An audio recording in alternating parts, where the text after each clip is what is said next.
Royal Mausoleum, Roskilde Cathedral. Roskilde is an inlet port town in Denmark. It was established as a Viking settlement during the 10th century. Denmark, after the Viking era, became a Christian nation. Roskilde became the capital with the cathedral as its symbol. 4 buildings are attached to the main cathedral building. Construction began in the 12th century and took 200 years to complete. The chapel houses the sarcophaguses of successive rulers. Roskilde Cathedral is a royal mausoleum of Denmark.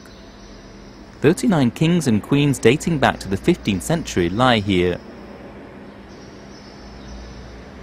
There is a huge altarpiece in the center of the cathedral.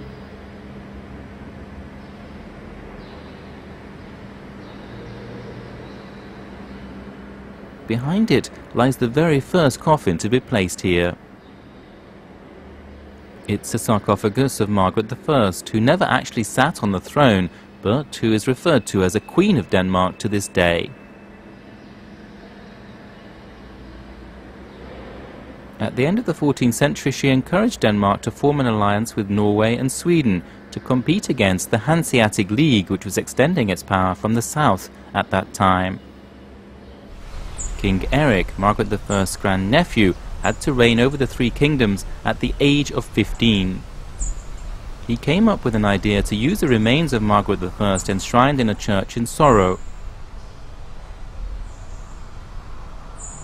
She'd requested to be laid to rest in the same church in Sorrow as her father and her son, who had died young. However, King Erik ordered her remains to be moved. With others vying to be king, he placed Margaret I's coffin here to make it clear that as her heir, he was monarch. Her body was transferred to Roskilde Cathedral and a stately funeral was held. Her wish to rest in peace with her family was not respected. However, the funeral marked the beginning of a royal mausoleum, which has continued for over 600 years.